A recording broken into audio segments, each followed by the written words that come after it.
శ్రీరామనవమి పర్వదినాన్ని పురస్కరించుకుని వెదురుపాక విజయదుర్గ పీఠంలో పీఠం అడ్మినిస్ట్రేటర్ వివి బాపిరాజు ఆధ్వర్యంలో సీతారాముల కళ్యాణాన్ని అంగరంగ వైభవంగా నిర్వహించారు.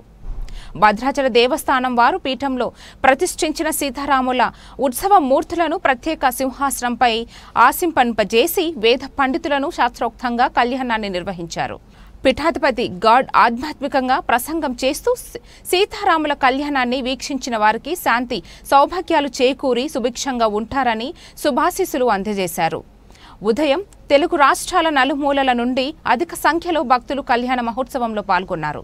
విజయదుర్గ సేవా సమితి ఆధ్వర్యంలో భారీ అన్న ప్రసాదన వితరణ జరిపించారు.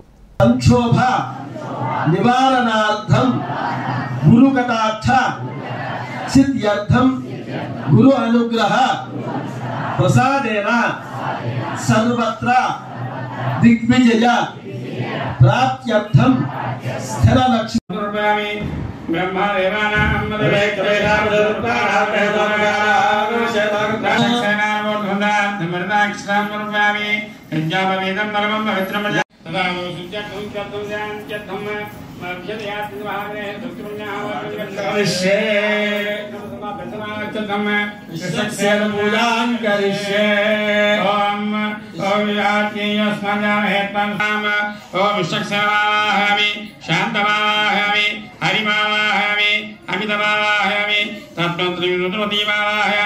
वामे जयामावाहयामि विश्वक्सेनं सकलविधप्रौढदैन्याद्राजमुद्राचक्रे कर्णयुगयुगे संगतन्दोधारं मेघस्यामुद्रमणिमकुटुम्बेदकमुसेवासं जायेत् देवं विजितर्जमुद्रोत्साहमेदं विश्वक्सेनं चतुर्भागं संगचक्राभय रामचंद्र स्वामी दिव्य कल्याण महोत्सव आख्यम कर्म करिष्ये।